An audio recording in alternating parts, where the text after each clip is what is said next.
प्रजापति की तरफ से 11 पुरस्कार 21 पुरस्कार है। और शायद को मैं उस छोटी बच्ची को क्या देती हूँ दीदी, और कैसे सुनाओ? कैसे हो लेकिन सुना। लेकिन नहीं दीदी, ये छोटी बच्ची है जो अपने माँ की गोद में जन्मी होगी मुन्नी, और लेकिन कैसे और किस तरह सुनाओ? हरी रतिया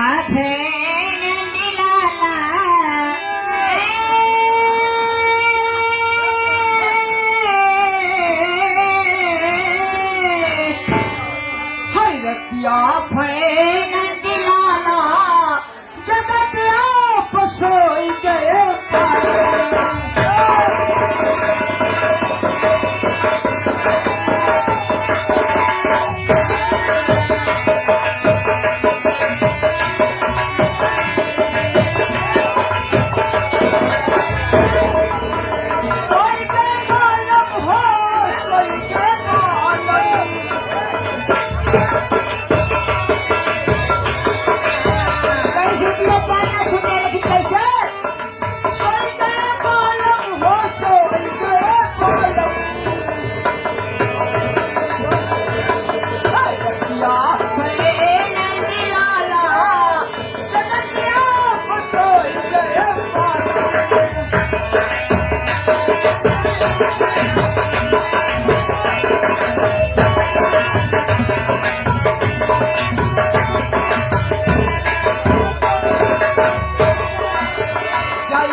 राके धना लुटावे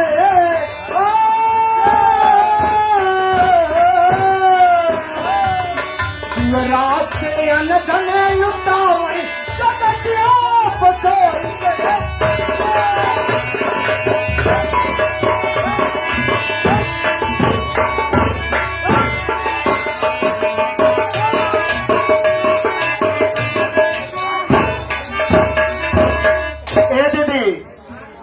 चला भोग चलल जाए पारी परवा आवल जाए, लेकिन कैसे सुना।